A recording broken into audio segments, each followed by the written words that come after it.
Hello, everybody. Welcome to day number 3 of Procrastination to Profit. Give me a 1 in the chat if you are here, you are ready to go, or give me a hello. Let's see who's here. Michelle, Jordan, Autumn, welcome. Kathy, Craig, America, Marika, maybe it is. Welcome. Tony. Who else have we got here today? Say hi or drop a 1. Nick. Awesome.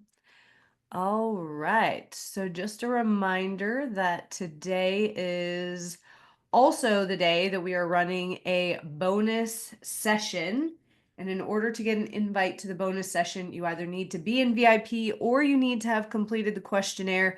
If you've not done that yet, you have 44 minutes. Sid will drop the link for that into the chat for you so that you can get it done. You're also going to get 1 bonus point for completing the questionnaire. So make sure you get that done before 4:45 Eastern. So you now have 43 minutes to get that done. And let's dive in to today's session. All right.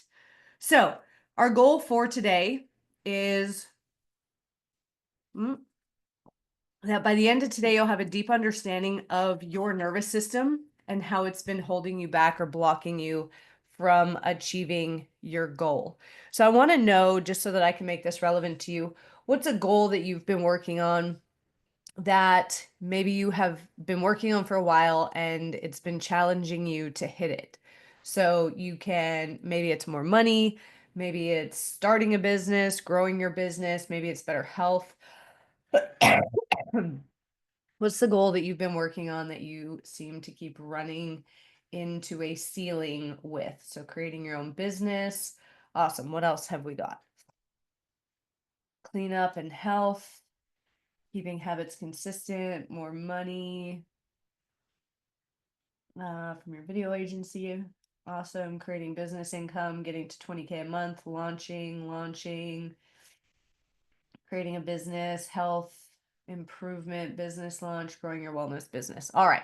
So now I know what examples and stories I can use for you today. So quick review of the agenda. We are going to review the grand prize and how you can score points. We'll look at today's leaderboard standings. I didn't get a chance to put it up in the school community, so you guys will have to give me a drum roll since nobody knows how they're looking today. We're going to look at the parts of the nervous system, the polyvagal theory, stress addiction, and then we'll go over to the VIP Q&A. And I'll also share your third task, and we'll have our bonus session as well. So, first place is 3 months of coaching with me. This is 6 healing sessions and 6 integration sessions for 3 months. And then you're also going to get 3 months access to the All Access Pass and VIP to our May Challenge. If you were to buy each of these things individually, it would cost you $6,352. And whoever has the most number of points at midnight on Thursday, midnight Eastern time, will be the winner of that. So tomorrow will be your last day to collect those points. Second place is going to get 3 months access to the All Access Pass and VIP to the May Challenge. That's $352. If you were to buy it separately. And then third place is VIP to our May Challenge, which is $88. So how do you get points in the school community? You're going to go to the classroom tab.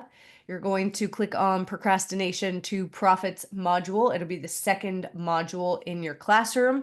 There are 7 pre-event tasks.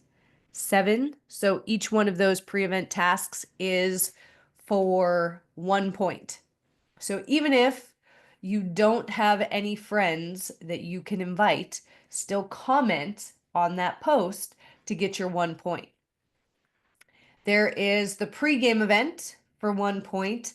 There is the day 1 and the day 2 homework, each for 1 point. So we have 7 pre-events Pre-game brings that to 8 points, and then day 1 and day 2 brings that to 10 points. Those of you who have filled out the questionnaire, you got a bonus point for that. So that brings you to 11 possible points right now. And then you get 2 points for each person that you invite that registers or joins the community. So you're going to be like Joanna, you're going to comment. And then when Tiffany Toombs Clevenger, likes your comment, you will know that that point has been counted. I go in once a day to tally up the points. So give me a drum roll. Let's look at the leaderboard for today, shall we? Thank you, Michelle. All right. So Tamar and Samya are battling it out for top spot right now. We have Samya nudging her way in with a 2-point lead over Tamar, and we've got Craigie B in third place with 16 points. There is still plenty of time to collect points. Make sure that you have commented on and done all of the homework up until this point, because for some of you, that might be the difference. All right. So, what I would love to know, what is your goal with, Sid, she was giving me the drum roll that I asked for. So who is going to have even more points tomorrow? Give me a 1 in the chat. Awesome. Beautiful. I like it. Okay, so quick refresher of what we've talked about so far. We talked about how procrastination and self-sabotage is what we call the presenting problem. It's the behavior, the habit, the pattern that's creating the issue. And if you just focus in on procrastination and you use tools like willpower, etc., you are going to be disappointed. What we need to do is we need to work on your thought patterns, your beliefs, your identities, and your core childhood wounds. We talked about how when your thoughts, beliefs, identities, and core childhood wounds disempower you, it's going to put your system into a state of stress addiction, which I'm going to explain today what that is. Stress addiction is the #1 addiction in the world. The problem is that nobody's talking about it. Okay? We looked yesterday at why affirmations, willpower, and manifesting aren't the place to start. So these tools often work counter to how our bodies and our minds and our nervous system functions. They can be part of your strategy, but if they are where you are attempting to start, or they are your whole strategy, you'll find that you'll get inconsistent results and you will probably get frustrated. How many of you, give me a 2, have used affirmations, willpower, and or manifesting and find yourself frustrated now? All right, a couple of you are frustrated. So you're in the right spot. We're going to explain and look at why that is today. We talked about the RISE method, the R being about recalibrating the nervous system and then reprogramming survival or limiting beliefs. I is inner child healing. S is shifting your identity. And E is expanding and evolving where your limits currently lie. So this is what we use personally, and it is what we have used to help thousands of people create massive transformation in their lives as well. So it all starts with the nervous system. If you do not have a regulated and calibrated nervous system, your nervous system will be your greatest block. Okay, starting with the nervous system is going to allow you to create a solid foundation for your business, for your health, for your relationships. If you don't have the nervous system piece in place, you're basically building on top of quicksand. Okay? So let's look at the nervous system, understand it in a little bit more detail. So we have 2 main branches of the nervous system. We have the central nervous system. I'm about to sneeze in a second. We have the central nervous system, which consists of the brain and the spinal cord. And then the second main branch is called the peripheral nervous system. Now, the peripheral nervous system is broken into 2 branches as well, that are the somatic nervous system. So whenever you touch something and you get sensory input, so I touch the desk and it feels hard, that is coming in via my somatic nervous system. When the air conditioning is on in the room and I feel cold, that is coming in via my somatic nervous system. So think of somatic as your sensory nerves. And then we have the autonomic nervous system. Now, back when I was in college, we actually learned that the autonomic nervous system could be nicknamed the automatic nervous system because you have no conscious control over it. What I've since discovered is that most people have no conscious control over it, but if you have the right tools, like the tools that we're going to show you starting tomorrow, I'm actually going to show you one tool today and then we'll go into more tomorrow. If you're using those tools, you will have some control over this nervous system. So the autonomic nervous system is broken into two branches as well. There is the sympathetic nervous system, which is basically our survival system. And when the sympathetic nervous system is activated, we go into fight, flight, freeze, and fawn. And then we have the parasympathetic nervous system, which is our rest, digest, repair, and rejuvenate system. So these are where we are going to focus today. When you are in what's called, now keep in mind that with these nervous systems, it's either on or it's off.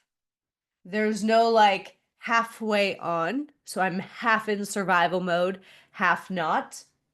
It is, I'm either in it or I'm not in it. Okay, so I'm either in my survival mode or I'm in my rest, digest, and repair system. So when the sympathetic system is activated, we call it sympathetic dominance. And when the parasympathetic system is activated, we call that parasympathetic dominance.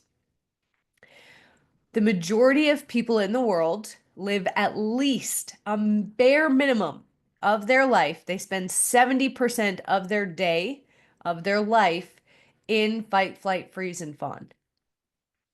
Okay?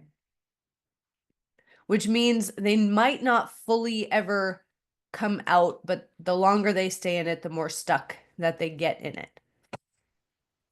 So let's look at what these are. And I want you to imagine that these are a spectrum. Okay, so we first initially, when there's some sort of threat or stressor, we go into fight mode first. So that's on the spectrum of the survival mode states, we hit fight first.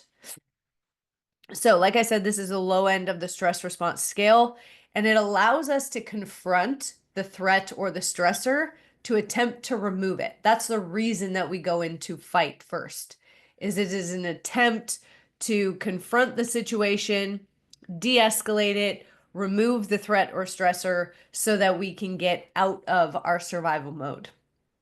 We are not designed to live our life. Our bodies are not designed to live our life 70% in survival mode. But the way that society is set up with the hustle and the grind, the do more, be more, etc., the keep up with the Joneses, all of that, right? Stress is a badge of honor that we wear. That's what has shifted our bodies to be more in stress. So when we are in our fight response, we are going to perceive things as being more aggressive, confrontational, and threatening than what they actually are. And what we know is that we've got these three little bones in our middle ear. And when our fight response is activated, the positioning of those bones actually shift. And so we lose the ability to hear distinction in tone. So everything will sound more aggressive. So I'll give you an example. Sometime last summer, our babysitter was supposed to come for the day, and I think she was sick or something. And I was attempting to sit on our couch, do some work while I was watching our almost 2-year-old at the time. And Sid was in here. He was doing some work on the computer in our office. And my son decided that day that he was going to enter his terrible twos. He had been like a super chill kid up until that point, and that day he decided, Mom, that same attitude you gave grandma growing up, I'm going to return to you today, right this second. And so I was feeling a little bit dysregulated. And Sid called out to me and he said, Hey, Tiff, this is exactly how he said it. I said, Hey, Tiff, can you send me this thing for our podcast? And so I sent him a message in Facebook with what he asked me for. And he said, Thanks for sending that. Next time you send it, can you just put it in a Google Doc and send me the link to the Google Doc so that I can find it easier in the future? That's how he said it. Here's what I heard. You're an idiot. Why would you send it to me that way?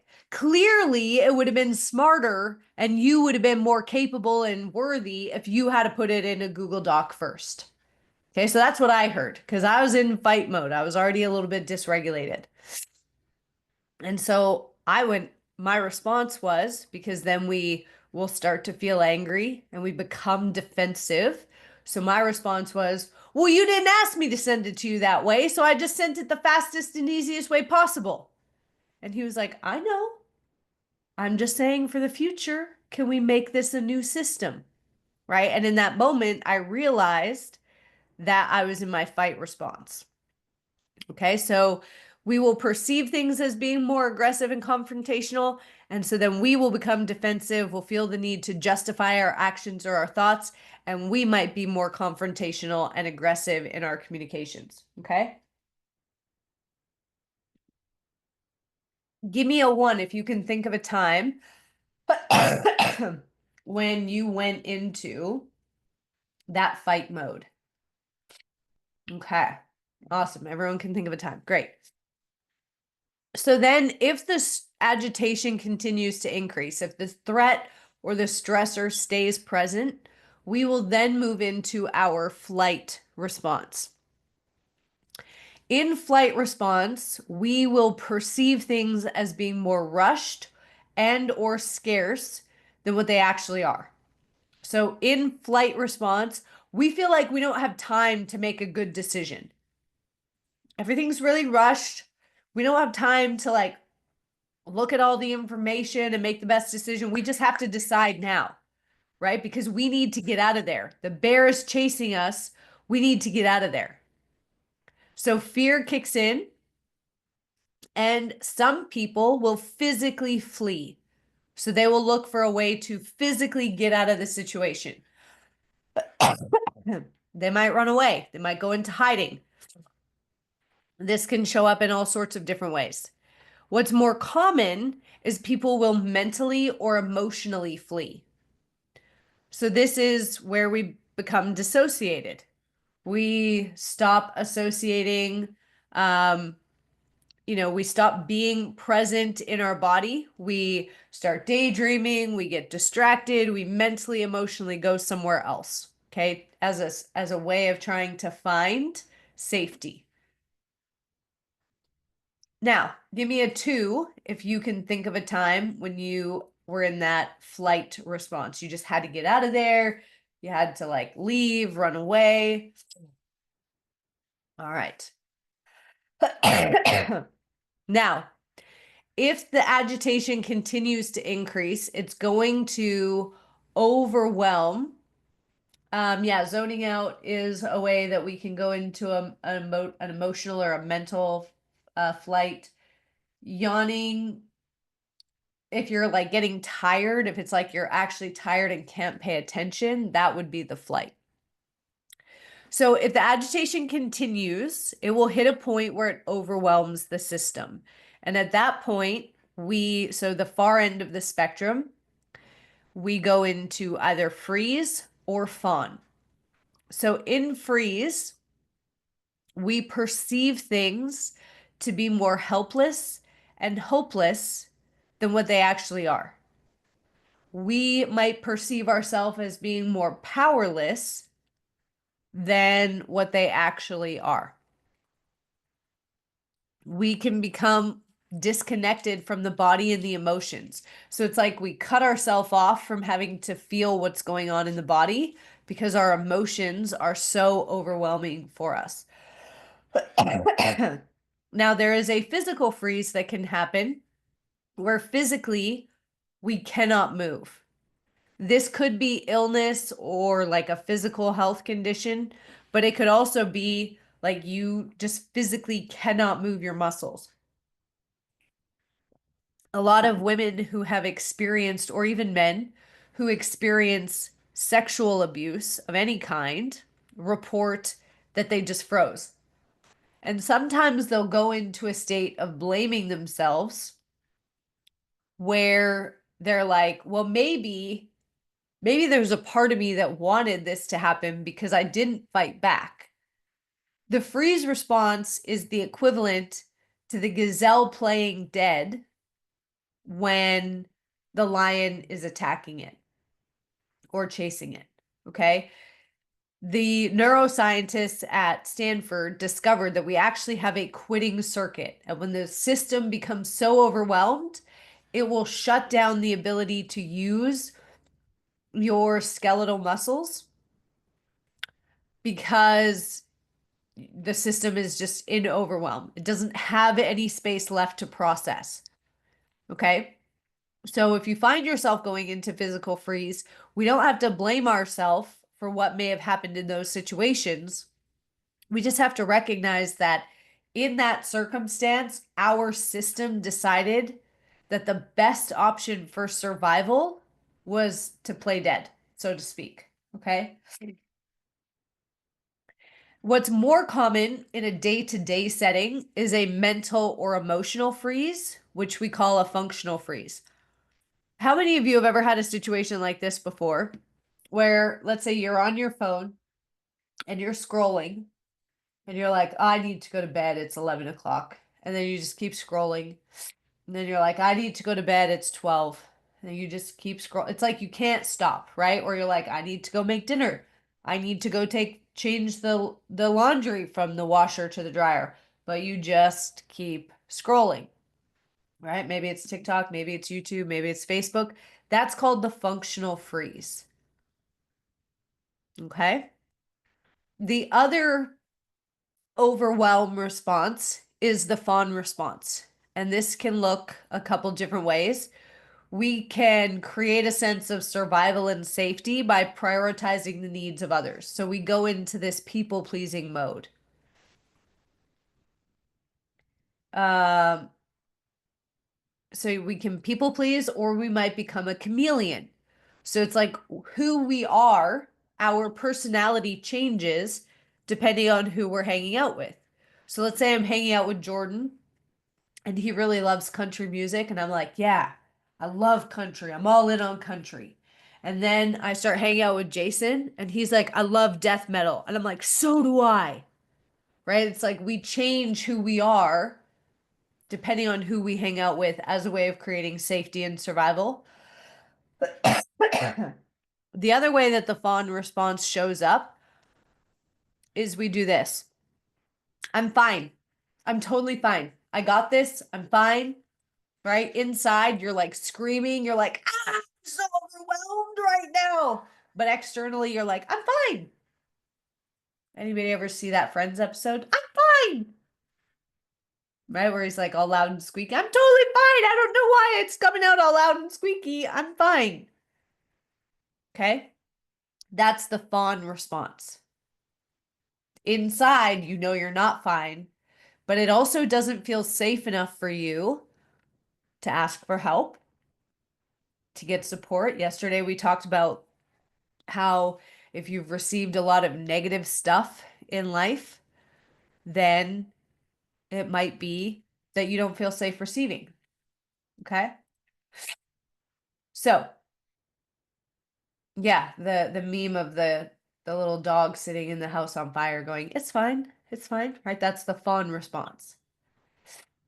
So, the stress response is activated with both real and perceived threats. What kinds of things does our nervous system take to be a threat? Deadlines, crying, screaming children.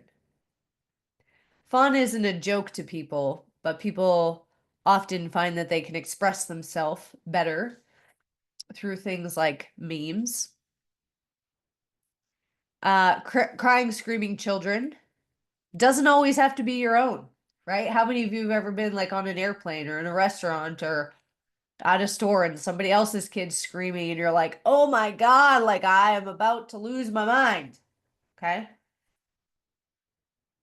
Angry, disappointed spouses, parents, bosses, coworkers. Yep, the email from the boss or client that says we need to talk.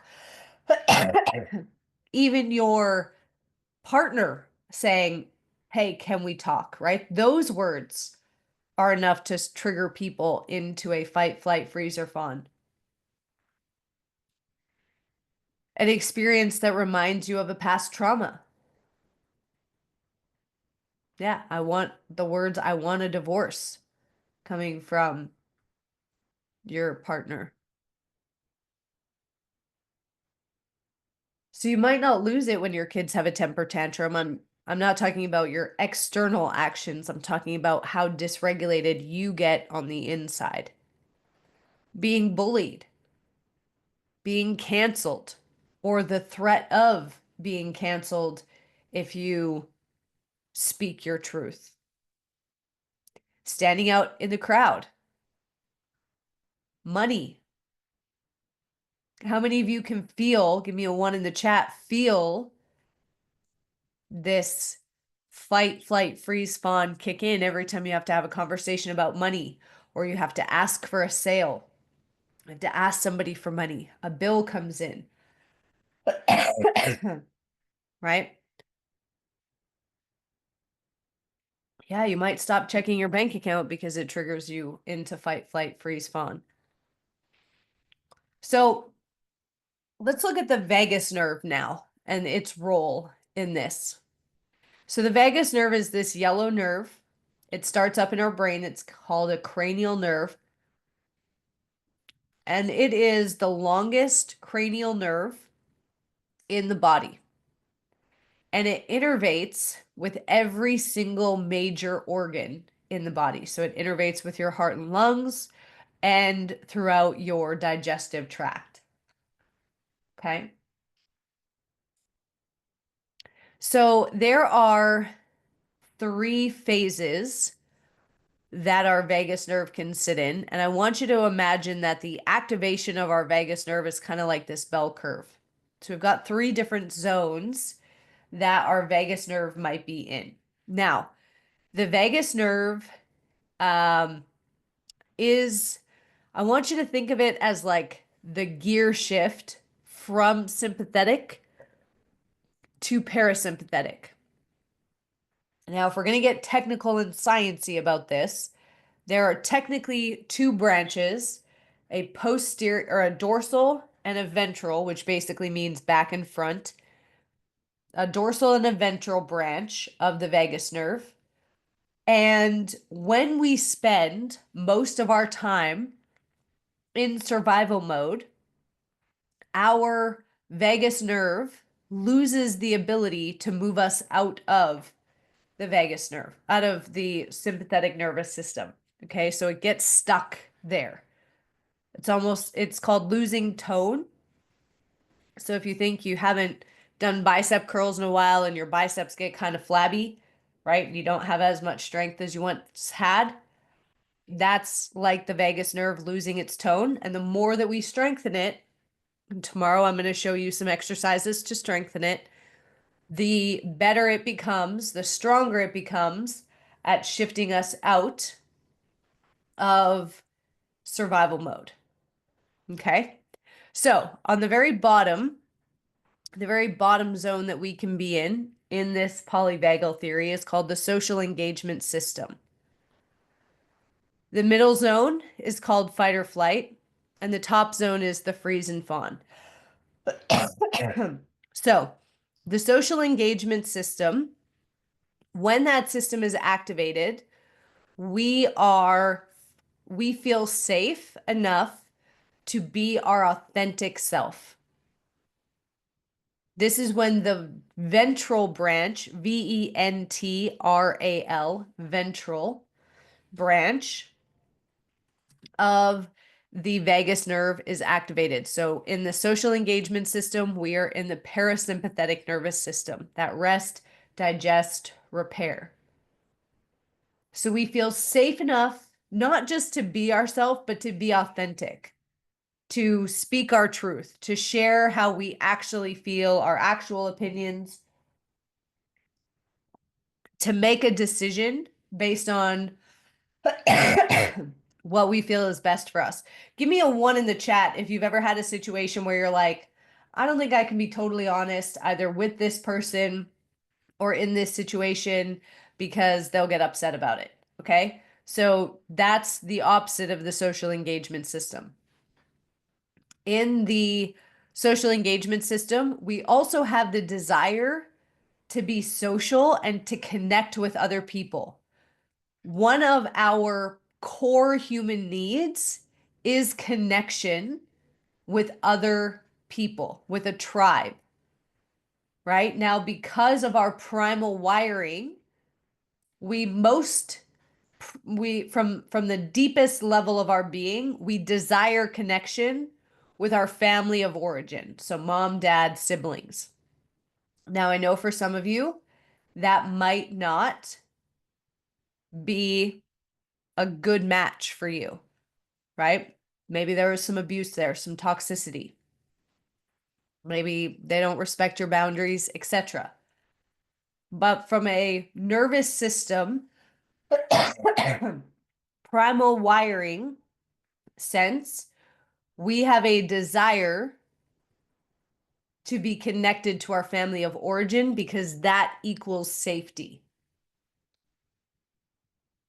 And we'll come back to that in a minute. So, how many of you, give me a 1, identify as being an introvert? You're like me, you're an introvert, you need time alone to recharge. So, those of you who have put a 1, how many of you have ever made plans? You've made plans with friends or you've made plans to go out and be social. And then by the time the plans roll around, you're like, oh, why did I decide this? I don't want to go. I'm so tired. Give me a 2 if you've ever done that. So you made the plans when your social engagement system was activated. Okay. And then by the time it rolls around and you're like, I don't want to do this, you're no longer in your social engagement system. Okay. So that's the social engagement system. Fight or flight. That's the next level that we reach. When we go into fight or flight, our sympathetic nervous system is activated. If that agitation continues, like we previously just talked about, we will go into the freeze mode, which is where the dorsal branch of our vagus nerve is activated. And now we're deep in that survival mode state. How many of you, give me a 1 in the chat, feel like you spend a lot of time in freeze? So like that functional freeze where you get caught scrolling, or the fawn. So the I'm fine, the people pleasing. Okay. Procrastination, by the way, is a freeze response. It's your nervous system saying, I'm too overwhelmed to take on something new or to take on this task. So when we spend most of our time in that phase, the dorsal branch becomes stronger and the ventral branch of the vagus nerve becomes weaker. And that's how we get stuck there. It's like we get stuck in first gear and our nervous system can't move us out. Okay? So, first exercise that I want you guys to start doing today. We're going to start looking at the social engagement system as the green zone, which means from an energy standpoint, you are 71 to 100% full. Give me a 2 in the chat if you've ever heard the saying, you can't pour from an empty cup. All right. So if we were to flip this bell curve upside down, we would get a cup like what I'm holding. When my cup is full, from an energy standpoint, I feel like I have a lot of energy. I have a lot to give. 71 to 100% full, I am in the social engagement zone or the green zone. When I'm halfway full, so 51 to 70%, or sorry, 31 to 70% full, I'm in that fight or flight zone. I'm in the yellow zone. And then when I'm 0 to 30% full, I'm in the red zone. Okay, so what I want you guys to start doing is to start checking in with what your current capacity is. Am I in the red zone, the yellow zone, the green zone? How much do I feel I have to give out? Okay, so if you had to do a capacity check right now, where do you feel like you're sitting? So some people will say, high red, which means like 20 to 30% red. Some people might say red 25. So where would you say? Yellow, green, mid yellow, your capacity like to give right now. How much energy do you have to be able to give out? Red 25. Red, I want to be in the green, but mostly I'm in red. So Fawn is the red zone. Cynthia's in yellow, high yellow, green, low yellow, 40% yellow, yellow, red. Okay. So this is going to help you understand how much nervous system regulation time you need and where we might need to shift around some of our commitments. So we ran a challenge over the weekend, like I shared. I obviously came home with a cold from that. And so I'm in like the high red, low yellow zone. So other than this challenge with you guys this week, I'm not taking very many calls. I've shifted a whole bunch of my calls because I just don't have the capacity to manage them, to take on anything else. Now, if I had to come back from the retreat and I was high yellow or green, I would have been able to take on calls and do things like that. But I already know I'm in the red zone. So I've already said to my husband this weekend, we were originally going to go hiking and I can't. I don't have the capacity and I'm not going to have that capacity back by the weekend. So as a bare minimum, moving forward, okay, I want you to check your capacity every morning and see where you are at. What is your capacity at for that day? Now, if you are in a low capacity, so low yellow or red zone, look at your calendar. Are there any commitments that you have that you can shift? So if I'm low capacity and I have like a virtual coffee scheduled with somebody, I'm going to see if I can shift that call. If I am being interviewed on somebody's podcast and I'm low capacity, I'm going to see if I can reschedule that call because I know I'm not going to be able to show up and give as much as I normally would be able to. Okay. If I have made plans with friends to go to dinner, I might see if we can reschedule. And I know this is not always possible, but I'm looking at where can I create more time so that I can get some rest and do some nervous system regulation. So how do we increase our capacity? That's exactly what we're going to talk about tomorrow. Okay, all the steps and the exercises I'm going to give you tomorrow are going to increase your capacity. Okay? If I'm low capacity, I'm going to ask myself, where can I maybe delegate something to my husband, to someone on our team? Where can I ask for help with something, right? Maybe ask if somebody can come and watch our son for a couple of hours so I can get some sleep. Where can I create pockets of rest and rejuvenation time in my day? So that's phase one of the capacity check. So right now, I just want you guys to get in the practice of checking in with yourself.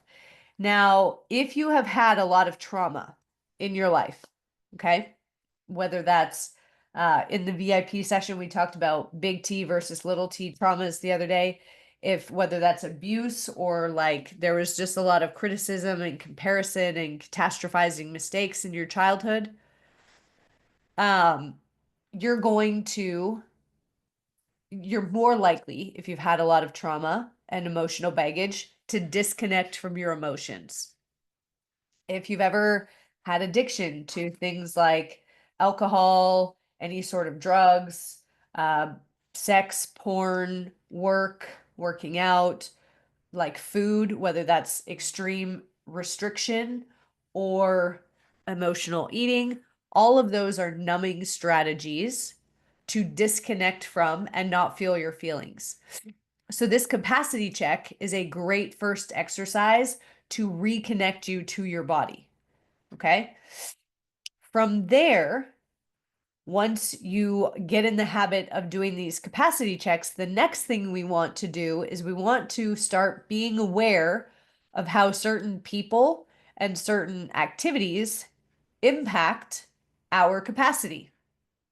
So every time you hang out with somebody or you meet with somebody, if they decrease your capacity, you might need to set some boundaries, right? You might need to, whether that's energetic boundaries or like you actually speak those boundaries to them, you might need to have those conversations.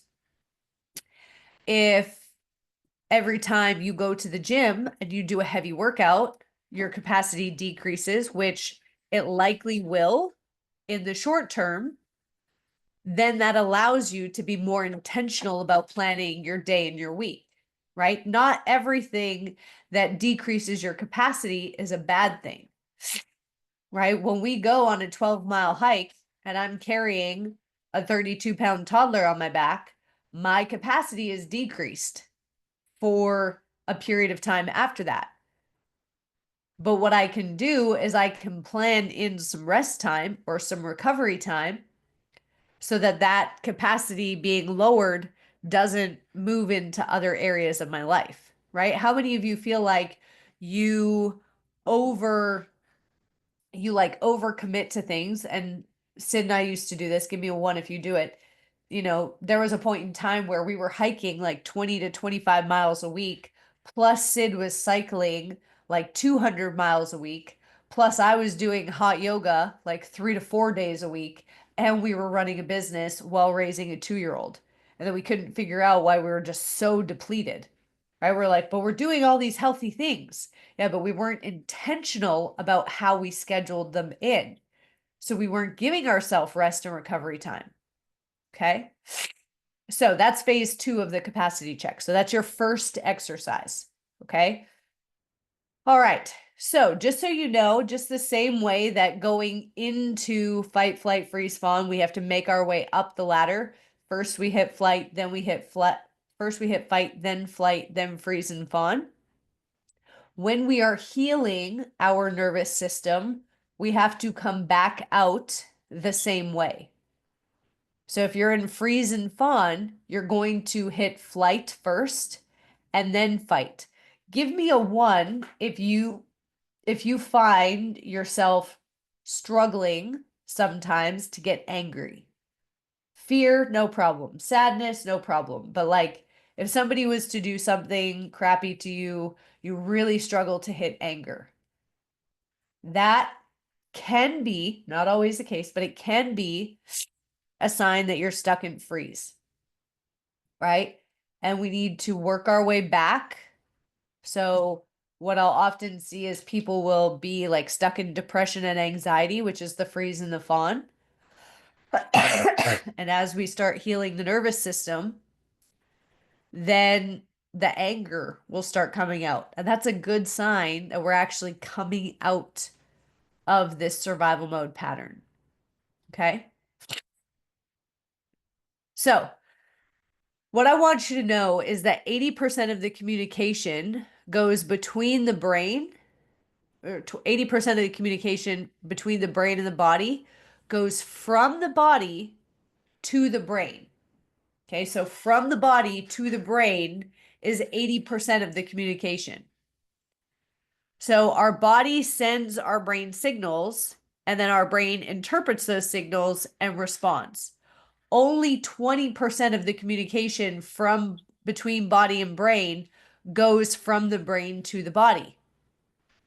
This is another reason why a lot of the mainstream self-help tools are not going to be super beneficial for you, because they're only going to be beneficial 20% of the time, because it's about your brain sending different messages to your body, right?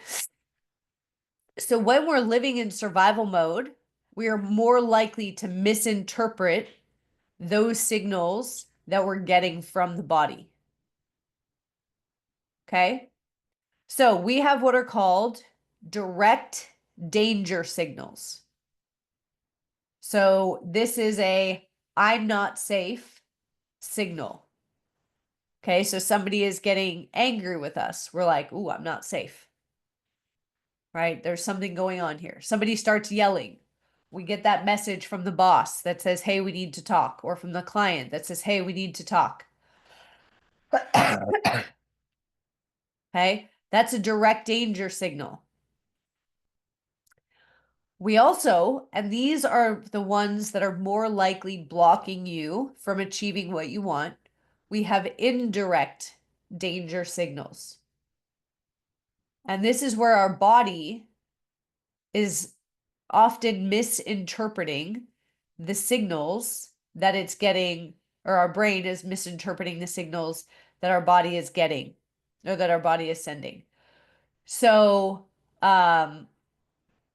remember before I said that our body, or our body is wired, our nervous system is wired for connection with who? Who did I say was that primal wiring? We seek connection with who?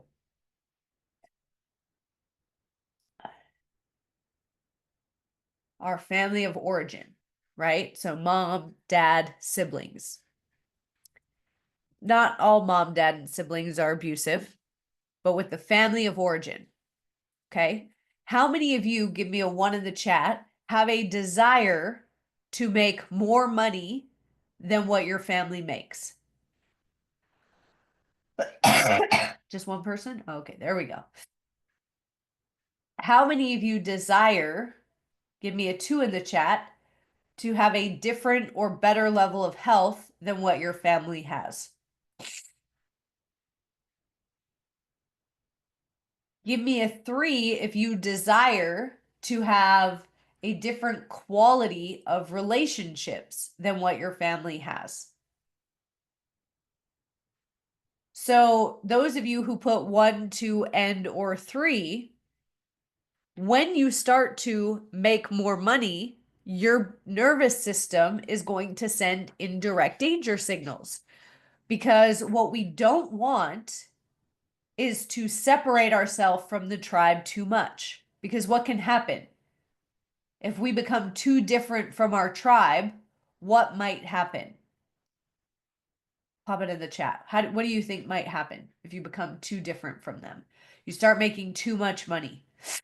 You start, right, we get exiled, we get rejected, we might be abandoned, cut off, right? They might talk smack about us. So, like growing up, I watched my parents. They would have these family friends who would come over frequently, and and then there was a point where those family friends would start making more money than my parents. I don't even know how much more. I just know they started making more, and my parents would stop talking to them and start talking crap about them. So I learned that making more money than my family equaled abandonment. That's an indirect danger signal that will cause you to self sabotage or to procrastinate. How many of you have ever had a time when your health, you started making health changes? How did your family respond to it? You started becoming really healthy. Okay. How did your family respond? When I first started, okay, mocked me. They loved it. Well, I'm glad they loved it positively. That's good. Probably about 12 years ago, um, I started going totally organic, removing all of the toxins from like my toothpaste to my deodorant and my food and my products and all of that. And my mom called me one day and she said, "You're going to feel really stupid laying in a hospital bed dying of nothing one day." I was like, "What?" Like, that doesn't really make sense. But there was like this, again, rejection that I was getting too healthy. My family loves to drink. Some family members are functioning alcoholics. And so when I quit drinking, my family started making fun of me for it, right? Because I was the odd one out. So, how many of you have gotten negative comments about starting a business? Oh, the economy's bad. Are you sure now's the right time? Or who do you think you are?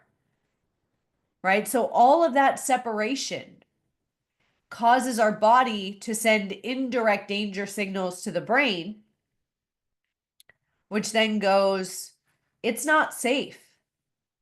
We had somebody who came to our retreat on the weekend, and her family was like, "Oh, have fun with your cult."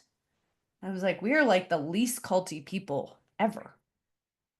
But how many of you, when you're doing personal development, you get labeled as, "Oh, you're in a cult." Right? So those are the indirect danger signals that our body is leaving. Oops, we're here. That our body is sending that can cause us to procrastinate and self sabotage. So, this is why a lot of mainstream strategies leave us feeling frustrated. I agree. Very few people know what an actual cult is, right? But most mainstream strategies leave us feeling frustrated because they are about sending different messages from the brain to the body, right? Change your thoughts, change your life. Give me a one if you've heard that one. Okay. That's about changing the messages that your brain sends to your body. How often, based on what I've told you, how often is that going to be effective? It's only going to be effective 20% of the time. Okay. So, what we need to do is we need to change the signals the body is sending to the brain. And then we need to have better tools to interpret the signals that we're getting from the body. All right. So, we're probably going to go a couple minutes over, but let's look at what stress addiction is. Okay. So, every time you have a thought, that thought causes your body to release a hormone or a set of hormones. And that hormone causes you to have a feeling and emotion, which then cycles back up to give you more thoughts of the same quality. So let's say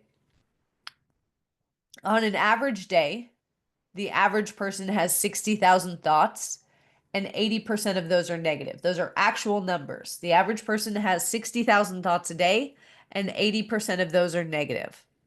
It's approximately one new thought every 6.5 minutes. Okay. Now, that 80% negative thoughts is going to cause us to release cortisol and adrenaline. And that's going to cause us to feel stressed, anxious, overwhelmed, overstimulated, fear, self-doubt, etc., which is then going to cause us to think about more things to be stressed, anxious, overwhelmed, overstimulated, fearful, or doubt ourselves about. Okay? So we all have these cells in our body. This could be a skin cell, it could be a muscle cell, it could be a heart cell. Our cells have these receptors on them. And then we have the hormones, where the hormones should fit into the receptors. Okay? This is how our bodies should look. We have a little bit of hormone, a couple receptors. But like we talked about in today's world, here's what most people look like. They have a ton of cortisol and adrenaline floating around. And over time, the body says, we don't have enough receptors to manage all of this hormone, so let's build some extras. Yes, the purple is cortisol and adrenaline. Now, the moment that you build extra receptors to be able to handle more cortisol and adrenaline is the moment that your body becomes chemically dependent on getting higher and higher levels of cortisol and adrenaline. This is the point when your body becomes addicted to stress. Okay? Now, because cortisol is released with adrenaline, which gives you a little bit of a buzz, gives you a little bit of that high feeling, not only does your body become addicted to stress, but now stress starts to feel pleasurable because you're getting that buzz from it. Okay? So, in stress addiction, our body cells are chemically addicted to stress, chaos, and drama. Anything that is going to give us that hit of cortisol and adrenaline. Now, like any other addiction, when you start to break stress addiction, there's going to be a withdrawal phase. So, if I was a smoker and I stopped smoking, I'd be irritable, I'd have cravings, I'd be cranky. If I was an alcoholic and I stopped drinking cold turkey, I'd have nausea, vomiting, cold sweats among my symptoms. Anybody, give me a 1 if you've broken a sugar addiction before. Right? Those withdrawal symptoms are going to be cranky, tired, headachy. So when you break stress addiction, the major withdrawal symptom is self-sabotage. Your body is going to attempt to hijack your mind to get that hit of cortisol and adrenaline. So when we begin making positive changes, you start going to the gym, you start putting out content consistently in your business, you start investing your money or saving it instead of going out and spending it right away. You start eating better, start getting more sleep. Your cortisol levels are going to decrease, and your body will attempt to hijack your mind to bring you back to stress and chaos. This is going to happen in 2 ways. The fast path is going to take seconds to kick in. And here's what's going to happen with the fast path. You're going to get ruminating thoughts about the past. Give me a 1 if you have ever ruminated and beat yourself up about a past mistake or failure. That's one of the easiest strategies of the fast path. Or give me a 2 if you have a tendency to go into worst case scenario thinking. Well, I could launch this business, I could launch this offer, but what if? I could put this money into investments and make it work for me, but what if? Okay? Or you get the intrusive thoughts. So you start thinking about dying and death. Okay? So that's the fast path. The tools I'm going to share with you tomorrow will help you Get out of the fast path quickly. Now, the slow path is activated at the same time as the fast path. It just takes a little bit longer to start working. So where the fast path is happening in seconds, the slow path is taking minutes to kick in. So what happens with the slow path is that the hypothalamus, you have this gland in your brain called the hypothalamus, and its job is to manage and monitor how much of a concentration of a certain hormone you have. So your hypothalamus is going to say for the last 10 years, the last 20 years, their cortisol levels have been this high. And now all of a sudden they're here. Something's wrong. I need to increase them. Okay. So then the hypothalamus notices that decrease in cortisol, and then the pituitary gland is activated, which activates the adrenal gland, and then cortisol and adrenaline are produced. Okay. That leads to your heart racing, faster breathing, tightness in the chest, butterflies in your stomach, sweaty palms. How would you normally define that? If I came up to you and I said, my heart is racing, I got butterflies in my gut, I have this pit in my gut, my palms are sweaty, my breath is racing, I feel this tightness in my chest, what would you call that? Anxious, panic attack, anxiety attack, right? So then what happens is the logical part of the brain, some of you might even say it's a heart attack. The logical part of the brain says I have to find someone or something to attribute to the cause of this. Who or what is causing me to have this panic attack, to have this anxiety attack? But it's actually your body attempting to hijack you back into stress and chaos to get that stress addiction hit. Okay. So the tools that we're going to talk about tomorrow are going to help you navigate the slow path as well. So if we just use top-down strategies, getting your brain to send different messages to your body, you're going to feel, yes, intrusive thoughts or fast path. If we just use top-down strategies, willpower, affirmations, sending different messages to the body, change your thoughts, change your life. You are going to, we'll put up the replay. We're already running a little bit over. You're going to be frustrated. You're going to get inconsistent results. If we do bottom-up strategies, learning how to get the body to send different messages to the brain, you're going to be a lot happier. When we combine both of these strategies is where we hit the payday. Okay, this is what we're going to talk more about tomorrow. So this is what happens when you combine top down and bottom up. A whole new world is opened for you.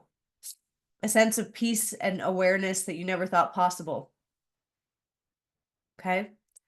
You give up the emotional eating. You give up those nervous tics and habits like scratching your scalp until it bleeds.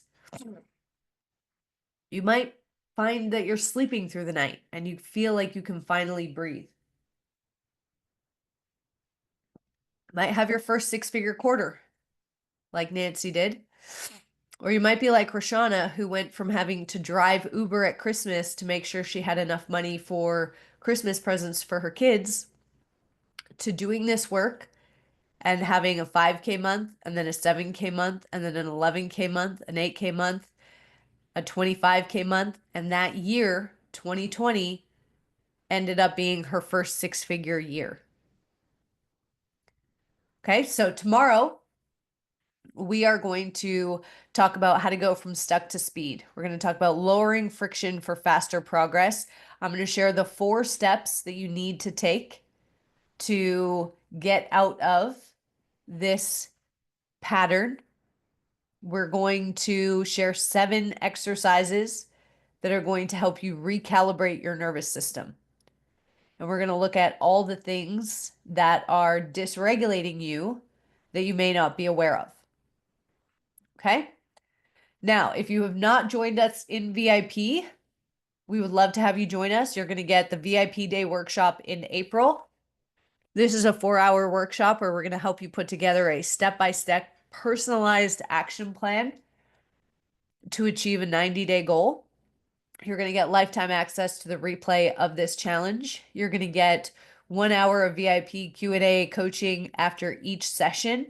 So after we finish up here, those in VIP will come jump into the VIP room with me.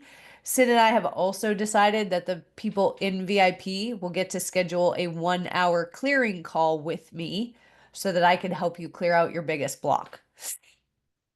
At 3:30 each day. So tomorrow and Friday, you're gonna be able to hop on for a Q&A for me to answer any questions that you have. You're gonna get a free ticket to my next mini mind. A mini mind is a 4 to 6 week program where we get hyper focused on one specific challenge. And I take you through a range of hypnosis sessions and things like that to clear it out. You're going to get VIP to our May challenge. We're going to give you our Momentum Mastery Meditation series, our Fearless Mastery Masterclass and exercise, our Complete Confidence Masterclass, 6-figure money mindset course, 6-figure energetics course. I'm going to mail you a copy of my best-selling book, Stop Being a Selfish Bitch. So we'll mail this to your door. We're going to give you a 3-month scholarship to the All Access Pass and 3 months of Voxer support. So Sid has put the link to join us in VIP in the chat. This is everything that's included. And so your action tasks for today, if you've not yet completed the 7 pre-event tasks, go ahead and do that. And then you're going to answer the following questions. Based on what you discovered today, what's been overwhelming your nervous system? What percentage of your life do you spend in your social engagement system? How do you feel when you're in that system? I want you to get really connected to how each of these states feel so you can start to identify them when you're there. How do you know when you're in that system? How do you feel? What do you think about? How do you show up and take action when you're in your social engagement system? We're going to answer the same questions for when you're in fight mode. So how you change feel when fight mode is activated? How do you show up differently when fight mode is activated? Same thing with flight mode, same thing with freeze and fawn. Okay, so I want you to get really clear on how these systems show up for you specifically. Okay, so that is it. I will see you tomorrow for the training. If you did the questionnaire or you are in VIP or both, we will go hop on the VIP link. We're going to go through the VIP session and then we will jump into the bonus session straight from there. So thank you all for joining me and I will see you all over in VIP, those of you that have it or want to join us tonight.